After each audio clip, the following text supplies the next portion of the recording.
Welcome to another episode of Strictly Business Unscripted. I'm your host, Keandra Jones. This podcast educates, ignites inspiration, fosters encouragement, and paves the way for growth among small businesses and the overall Oak Cliff. But first, I'd like to thank our sponsors, Dallas Zoo, Home Care Network, Breakfast Brothers, and Surf Pro. Thank you for your support. Now let's get into today's episode. On today, Strictly Business Unscripted, we are joined by a guest who knows Dallas inside and out, especially if you're in the North Oak Cliff area. Joining us is my dear friend, Councilmember Chad West, who has represented well District 1, which I live in, on the Dallas City Council since 2019. Chad is a U.S. Army combat veteran, a small business owner, and a passionate advocate for affordable housing and walkable neighborhoods, and is the proud father of two beautiful children. Welcome, my friend, Chad. Thank you. And How are appreciate you? the kind words. I'm doing well.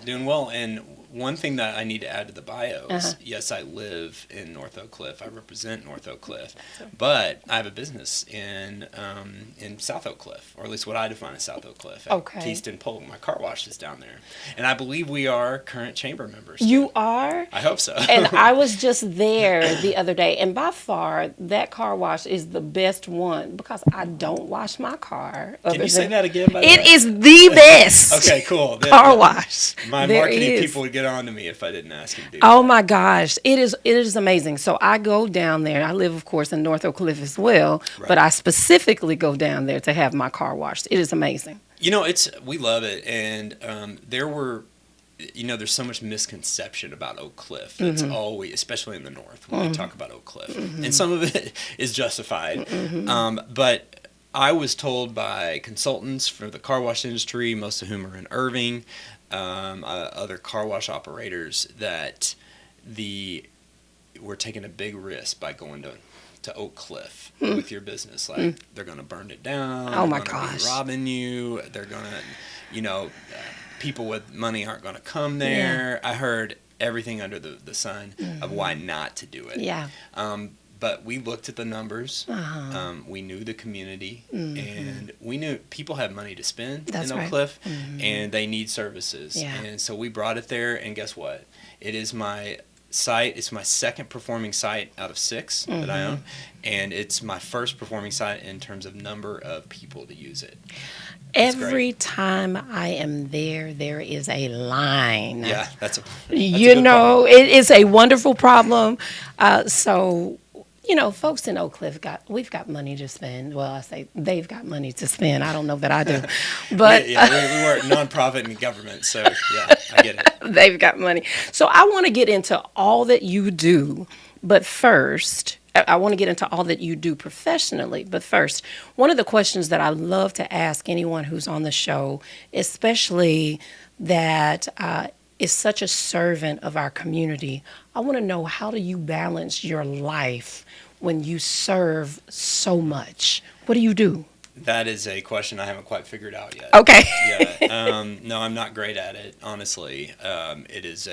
Some days are better than others, and then some days it's a mad scramble. Yesterday, for example, my kids had a soccer team meeting in the evening, and they were cranky, and I was tired, and I had to rush from another meeting to get there. But it's just like anybody, really, who has a busy job, and you have active children, or other interests. Like you find time and you balance it. Family's always going to come first. That's for right. me, and I think it should for everybody. The city and city routinely takes precedent over my business, which it just does, because it's the beast that never sleeps. Yeah. There's so many needs in the city, Yeah. and I ran for public service knowing that you would be making a sacrifice somewhere in your life. And for me, my business has taken a little bit of a second seat. And I have a great team running it. Yeah. And so we do well. We do provide good customer service, but in terms of growing, expanding to more sites, I've had to put that on the back burner while I'm in public service. Sure. And that's okay. Yeah. I've got a couple more years. Yeah. So I saw that your little one got her braces off the other day. Oh, it's a huge deal. Victoria is, she's 9.5. And I don't know, when I was a kid, back, and we're not going to go into ages here, but Right. They didn't put braces on, I don't think, kids that were little. They would wait till you were older. And so I had 2 horrible years in high school of having these braces on my teeth. I was a big baby about it. I remember hating every minute of it. My daughter, first of all, has been a trooper. Like, she's pretty tougher than I was as a kid, for sure. And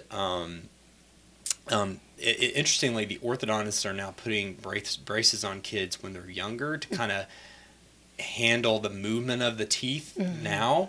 And so when they get them older, because she will have them again, apparently, it's not as bad or as long of a period when she's in high school as what we had, people in my generation, had back in the day. So that's what I've been told. I'm learning. It's my first kid to have braces, so I'm going through it and learning as we go. But she did great. She got them off, and now we're just making sure we brush real good, floss, and all that stuff that you need to do as a kid. That's very interesting. It seems like my freshman and sophomore year, like everybody had braces. Yeah. So, and I hated every minute of it. Yeah. The tightening and the wires. Oh gosh. Yeah. And then I had that retainer underneath for like another 2 years. Yeah. And they told me you need to just keep it on forever. And I said, hell no. Right. Get this off my teeth. I still have a retainer. Yeah. I do. I do. Well, Because that's why your teeth are so perfect. Oh, I wish, but thank you. Thank you. So you have been, I live, of course, in District 1, and the absolutely best district. And I love having you as my council member. What made you decide to run for council? Long pathway, but I'll do the short version. Okay. I've always had it in my sort of ingrained in me to do public service. That's why I did it in the military. That was part of my journey, and served for 4 years. When I first got into North Oak Cliff, I opened my law firm, and but before that, I worked in commercial litigation. It was very, as an attorney, it was very toxic, and I needed something to balance that part of my life so that I wasn't just miserable and mad all the time and fighting people. Yeah. And I ended up doing charity work in North Oak Cliff. Did the Dash for the Beads. We founded that over 15 years ago. Yes. And that race grew and raised money for local schools. As part of that process, met a lot of people in the neighborhood, ended up opening my law firm in the neighborhood, thanks to the chamber and to you for supporting me when I opened that law firm with $10,000 in credit card and nothing else to my name at the time, and it grew thanks to the chamber and the support of the community. So over time, I met more people through the chamber. I met Scott Griggs, my predecessor, and worked with him a little bit, and he invited me to do some more stuff for the city, and I saw how I could make an even bigger impact for the community in public service than just doing charity work, although that was really my love, so ended up running for office. And, I love that. Yeah. Well, I'm so glad you did. One of your priorities since you've been in this role has been housing. Can you talk to us about why that's one of your biggest focuses and maybe some things that have happened since you've been on council as it relates to housing? Yeah. No. Well, I fell into the role of the chairman of Housing and Homelessness Solutions. Housing. So this happened to me in 2019. Mayor Johnson appointed me as a freshman to chair Housing and Homelessness Solutions. Okay. I had to learn really quickly about the state of housing, the state of homelessness in Dallas. And a lot of research, a lot of experts that came and talked to me and spent their time getting me up to speed. I came to realize pretty quickly that the data is there and the experts are all aligned that we are approaching a housing crisis in the city of Dallas for lack of affordability. So it is very nuanced situation. It's not just like you can throw up housing and it's going to solve the problem. Right. You need housing in the right places. You need different levels of housing for affordability. And for me, it was a call to action to do something about it. Yeah. Developers, builders in this city are often vilified by the people that are at City Hall talking most of the time. And I saw myself as someone who, and I still do, needs to give them a voice on, not just opening the floodgates to give them whatever they want, but give them a voice to explain what they do and why they need certain city incentives or tax breaks to be able to provide us with affordable housing. So for me, it is the number one priority that we as a city should be focusing on in the future, or we won't continue to get companies like Goldman Sachs moving their corporate headquarters here, or Scotia Bank, the Canadian bank, chose us because we are more affordable and we just have a more sane government and business system than New York City or San Francisco or Seattle. Like, we are a place these companies want to come to and bring their employees and their families because we have the full package, including affordable housing for all their employees. So we got to build more of it. And that's how I became the advocate, and I'm going to continue for my last couple years as an advocate. And even beyond, when I'm off council, I will absolutely continue to speak up about housing reform in the city. Okay. A lot of council members, some of the critics will bring up the fact that, there's so much land in southern Dallas, just build down there. I agree that we need to do that. Right. But we can't just put all the affordable housing in the South. That's right. Yeah, you know what I mean? That was what got us as a city into trouble with HUD by putting everybody in one area. We should be mixing the affordable housing throughout the city, especially in the north where they don't have much. So you've touched on a lot of very important things. And Chad, one of the things that I do love is that you do want to see in this area it be more developed, and that you are listening to both the neighbors and the developer and trying to create a space where we can all live, work, play, and pray harmoniously. That's right. That has to be the hardest thing in the world, trying to give a voice to all the people. How have you been able to effectively do that? What's interesting is the balancing act is a real thing as a council member. And I think the council members that I've really respected in the past have been able to provide a venue for neighbors to provide input, and hopefully that input is also received well, and then also provide an equal venue for whoever wants to bring the project to the city, and work together to find a solution. I mean, that sounds very basic, but it happens less than you would think in the city of Dallas. A great example, I think, where I've tried to emulate that, and I think you helped, the chamber did, was with the Sprouts development. So we have a brand new Sprouts grocery store in North Oak Cliff on the corner of Fort Worth Avenue and Hampton, right by Interstate 30. That Sprouts could not be built without a zoning change to allow a little bit different topography, build out to happen in that corridor. The City Plan Commission actually denied the zoning change, saying, Sprouts, you just need to build how this 20-year-old zoning overlay says you need to build because this zoning overlay is so good. And it's like, okay, well, that's great to say. However, Sprouts is saying they're not going to come if we don't work with them on this. Right. So we had to have a supermajority vote at City Council, at least 12 votes out of 15 to get it through. What I did with help of you and some of our neighborhood folks was hold a survey, hold community meetings, and I think the most important thing we did is we took the survey information on what the neighborhood wanted. By the way, it was overwhelmingly figure it out, get Sprouts here. Overwhelming, 90-something%. But the survey said we want some environmental aspects of the parking lot. We want some lighting. We don't want lighting pointing into the neighborhood. We want easy access in and out. A few things that are very reasonable. And we put that in as goalposts and said, all right, Sprouts, if you meet this, we're good. I'm going to support it as your council member. If you don't meet this, that could be a problem. We might need to come back and talk. And I put those goalposts in place. The community put those goalposts in place because what we see so often happen at the city is developers will give concessions and neighbors will say, well, we don't like it because of this. They'll make that concession and the goalpost keeps moving. Yeah. And what the reality is, the neighbors just don't want it in general. Yeah. And if we want to have people build a Sprouts in our neighborhood, if we want to have other grocery stores come in, we've got to treat them with respect and we got to be fair with them. The answer at the end of the day might be no. Like, you just can't meet our goals. Sorry, but thanks for playing. Yeah.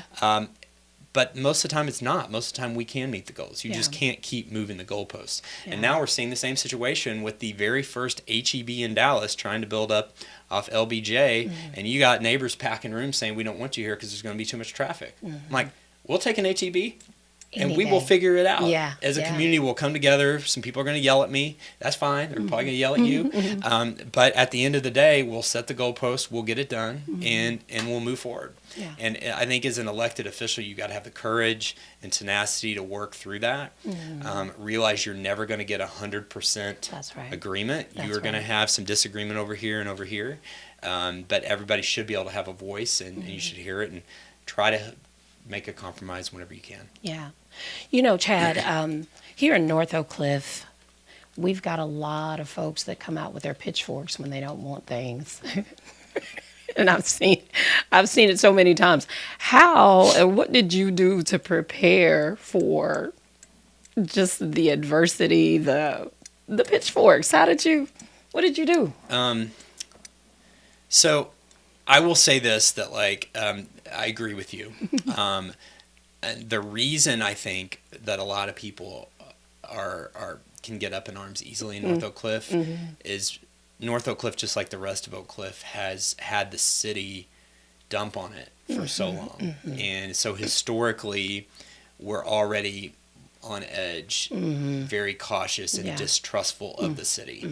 And even I remember as a young plan commissioner, when Griggs appointed me, I went into it just assuming the city's trying to screw you over, frankly. And that was my attitude for a year or so before I worked with folks. And I realized, yes, there are some people in the city that are, less than desirable in terms of people I'd want to work with, but the vast majority are just like us. They're trying to work their day jobs, they're trying to support their families, and most of them have taken a less salary to work for the city because they do care about municipal government and they care about the city. They actually do care, and they want to do a good job. Yeah. And so they're good people, and working with them has shown me that over time. Same with developers. I mean, they want to make money. But a lot of them actually also want to do good projects. Yeah. And we're all very conscious up there of making sure we're equitable in terms of trying to do good planning for the South, good planning for West Dallas, areas that have historically been treated badly by the city. Yeah. So how did I prepare? I didn't prepare myself, man. You've known me a long time. I was getting into politics. I was like a golden retriever who comes in and I'm just happy and I want to wag my tail, everybody pet me, and that was me coming into it. Now I'm a little more seasoned. I'm a little more like a German Shepherd, which is always the dog that I've owned, so that makes sense. Yeah. I'm a little more cautious. I'm not going to bite you, but I'm going to be a little more cautious before I start wagging my tail, and jump out in front of things. Yeah. I remember, oh my gosh, I think my first. We had a couple forays. Remember the Royal Blue deal? Royal Blue Grocer? Oh my God, yes. You guys hosted that crazy meeting? Oh my gosh, yes. That was a snake pit that I was set up for. Well, I didn't realize what I was walking into with that. Who knew? No, it was, the problem was they were this bougie grocer, that was seeking a grant and also a loan from the city. Yeah. But it wasn't about the bouginess or what they were offering. It was the fact that they were going to bring all these jobs from Highland Park to Dallas and actually do all their kitchen prep and everything in North Oak Cliff. And so it seemed like the deal we were getting, if you compare it by job as compared to like the Kroger distribution in South Dallas that got money for a distribution center for Kroger products or any other thing the city gives money to, it's really was not it's very fair, if not a good deal, but that was something that opened my eyes to just how a community can rally against something. Right. And I learned a lot through that case and would have handled it totally differently today. I'd still think there was some worthy aspects of it, but that was my first foray. And then the second one that was wild was when COVID hit, there were a couple neighbors that wanted to close down part of 7th Street from Bishop Arts to Tyler. So the street that like Coco Andre used to be on, and it goes all the way down to Oddfellows, and then the other side goes down to the Vegan House. They wanted to close it because everything was shut down. You know, we were all figuring out COVID together. Sure. And they wanted to shut down one lane to turn it into like this walking trail and put some benches out there and just try to get people outside. I loved the idea. I still love the idea. And I made the mistake of jumping out in front on social media and saying that without community engagement. Okay. And it was the pile-on of more than I've ever seen. And I learned a lesson through that in Royal Blue. It's like you have to take the time to really like talk to the community a lot and make sure you work through all the questions and concerns. And even after that, people may not like it, but me jumping out in front of something makes it become political really quickly. And I've learned that lesson, and I think I've been better about that in the last 5-6 years. Well, you know what? You really do a very good job of representing what the majority of your district wants at City Hall. And we know that you're super passionate about housing. But what are some other initiatives that you're really passionate about? Oh man, parks are a big thing for North Oak Cliff, and less controversial than the stuff we've talked about. Yeah, we have some of the best parks in the city, if not the best parks. We got another one on the way with the Halperin. Thank you, Halperin Park, which is on schedule for the next couple years. I'm working on. I did a private fundraise to match city funds for the first skateboarding park. South of the Trinity River. So the first one in Oak Cliff, in South Dallas in general. That's coming. We are getting a full renovation to Martin Weiss Recreation Center. And one thing that I've been very vocal about is our community pool at Martin Weiss. Like we have a fantastic aquatic center at Kid Springs. And if you've ever been by there, you'll know there's a line to get in at all times. There is a community pool that's almost as busy, but needs everything redone to it at Martin Weiss Rec Center. The city has come out with a plan to shut down all the 9 community pools, including Martin Weiss Pool, and we're going to work on. We're going to try to save it. I'm not sure if we can do it because we're going to have to raise a couple $1 million in private funds, but I'm excited to work on that, and that's the kind of stuff. All the crazy stuff aside, like this is the kind of stuff that keeps me up at night in a good way. It makes me energetic to jump in and say, hey, let me use what connections I made, resources I made to work with the community and try to save this resource that you guys have all told me you wanted. Right. Also love, like, I've met so many fantastic neighbors and I've seen neighborhoods rise up and organize, and that has been one of the most rewarding parts of this job. You were involved, the chamber was involved in the West Oak Cliff area plan work. It was 3 years of work, some controversial zoning that came out of that. Mostly not controversial, but the last one was. But what really came out of that whole process was we did area planning for the next 20 to 50 years for West Oak Cliff. Was these neighborhood organizations that formed up. We have 4 new neighborhood organizations that are meeting regularly that came out of that. And I saw some leaders emerge who feel, I think, are empowered and they are organizing their community and meeting their own neighbors. I love that. That to me is what it's all about. Yeah. And I love that we are developing, ever developing plans for our community, because if we don't have a plan, it's, it just won't develop as we need it to. Have you had any I guess in terms of the larger or the big chains, how do we maintain, and maybe I've kind of asked this before, how do we maintain the balance between what Oak Cliff is, which is such a special area? Are there any concerns with a bigger change kind of overshadowing what Oak Cliff already is? Because we want to keep some of that. Yeah, no, it's a great question. I honestly think you're more at risk of that in the South because you have bigger lots down here. North Oak Cliff, the way we're organized, like we're having trouble bringing in bigger grocery stores and things like that because our lots are all smaller because we're an older neighborhood. So that's sort of the bit of the negative, but on the positive side is these smaller lots, this zoning that we put in place with the walkable mixed use. It's going to discourage this bigger box retail from coming in now. We can't stop a Chipotle or a Starbucks from coming into Bishop Arts. It's unlikely that one of the few landlords down there would sign someone like that. But the city doesn't have a way to prevent that kind of thing, from happening. But what I think you're getting at, and your point's a good one, is there's this charm on Bishop Arts, Jefferson Boulevard, and some of our other corridors, downtown Elmwood, that we want to preserve. And I think the best way to do that is continue to shop local, feature these small businesses. When I do my holiday shopping, I try to do all of it that I can in North Oak Cliff and support the businesses, and buying gifts for people to do the same thing. And I think if we as a community continue to do that, that's great. The other thing is what I mentioned, the zoning.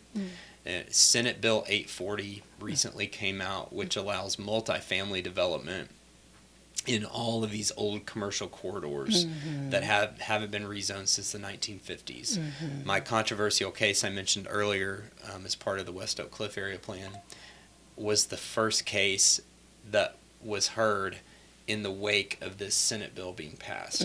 And we really got to chew on the fact that the planned zoning for this walkable mixed use, pushing for retail on the ground floor and residential above, is better for preserving what you have now versus raising it all down and building new apartment complexes, which is what the state's Senate bill is doing. It's interesting because it is a pro-housing bill at the end of the day. It's pro-development, it's pro-housing, but which theoretically I would support the goal. I certainly support the goal, but at the end of the day, it's also extremely intrusive into these old corridors that we want to support our walkability, our neighborhood operators.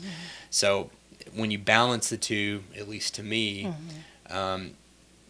I'd rather have a neighborhood-driven plan in place than just allow this state zoning to take over. And frankly, most of the city doesn't have the planning ready to go. It hasn't been started, and they're going to be subject to Senate Bill 840. It's even including Oak Cliff and parts of my district, which I'm trying to get worked on now, but it's going to be 2 or 3 years before we can tee it up. Okay. It's a lot. It's heavy. Sorry. No. I love it. So this is your last term. That's right. As council member, and we've loved every moment of it. So you've been in office a little over 6 years. I know, it's been a while. Yeah. I got the gray hair to show it. Oh my goodness. Well, you look great. You look wonderful. Thank you. So what is your prediction? I know that we've talked about things that in terms of planning and how to avoid maybe some of that state planning being here, and you would need to work with the incoming council member to make sure that there's some plans in place for specifically District 1, but what would be your prediction for Oak Cliff next 5 to 10 years, specifically District 1? All right, next 5 to 10 years. I think you'll see a lot more interesting development come around the Gateway Deck Park. I think that'll be the Halperin Park. I think it's going to be an interesting area to watch. We have a couple of property owners over there, and our hope as a city is that they really activate their properties to complement the park. And I think they have an opportunity to do that. there's a good chance that the Oak Farms development, which is right there by the bridges into downtown, used to be an old baseball stadium there, there's a good chance you'll see some fun new projects there. Yeah. Neighborhood is generally, most of our neighborhoods are generally against more density in the neighborhoods unless it's very minor. But there's an opportunity in both of the Oak Farms area and in Halpern Park for density, because there's no neighborhoods right around it. Right. And Oak Farms in particular is going to be, it's a half mile across the bridge to a mile. I should know this, I run it, but it's just across the bridge from the brand new convention center. And there is a plan with the Oak Farms corridor plan to turn the streetcar bridge into pedestrian, streetcar, and bike only. With sort of like the Ron Kirk pedestrian bridge, but with just more stuff on it. And then all the traffic goes over to Jefferson, the bridge, it kind of like arcs over. So I think you'll see, Katie Slade and Mintwood just broke ground on the second phase of their apartments for Oak House, which is on the north side of Colorado. So it's actually in that Oak Farms footprint. I think you're going to see some exciting stuff there. My hope is to bring a grocery store there. It's I would love to leave the neighborhood, including myself and you, with a gift of a new cool grocery store there, but we'll see. And then Halpern Park, I mentioned. I don't think you'll see a lot of changes to Bishop Arts. A little bit of expansion more closely to Jefferson based on what I've seen. I don't think you'll see a lot of changes on Jefferson. I think downtown Elmwood might see just a little bit happening there because I've seen some properties trade hands. And then in terms of parks, we'll have our skate park. Yeah. We'll have a renovation for Martin Weiss Rec Center. I think Lake Cliff Park is looking at a visioning for what the future of Lake Cliff Park will be. I think most of it's going to be just fixing up what we have, which I support.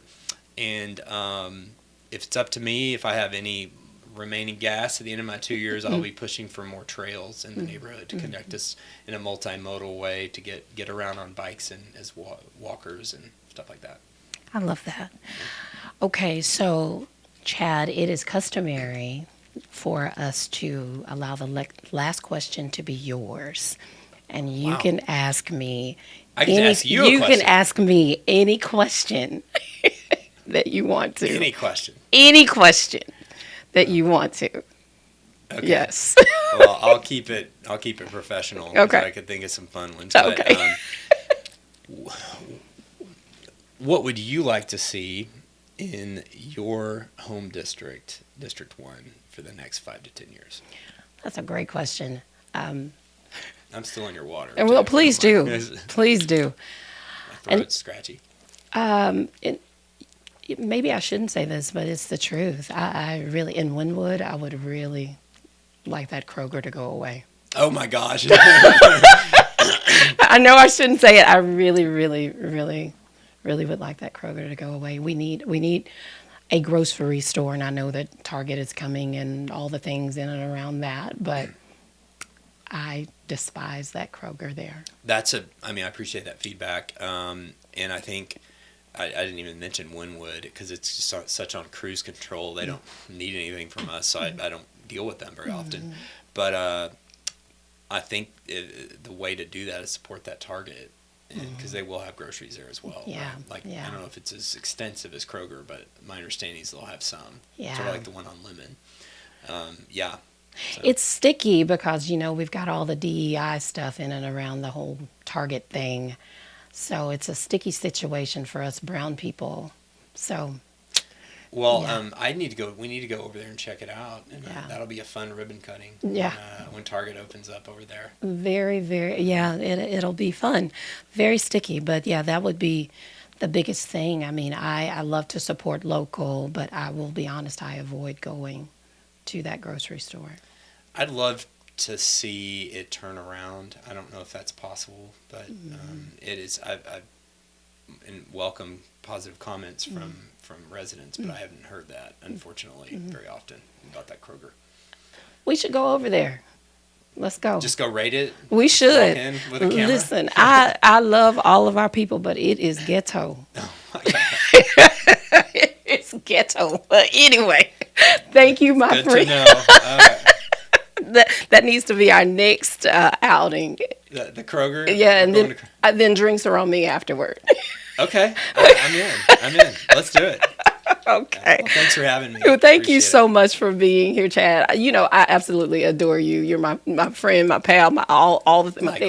my therapist. Likewise. So thank you for allowing our folks to get some insight into some of the things that you've done and will do. And we're looking forward to what happens after council for you. Me too. Yeah. Thank you. Thank you so much. Okay, thanks for watching another episode of Strictly Business Unscripted. Again, my name is Keandra Jones. We'll see you next time. I'm your host, Keandra Jones. And again, thank you for watching another episode of Strictly Business Unscripted. We'll see you next time.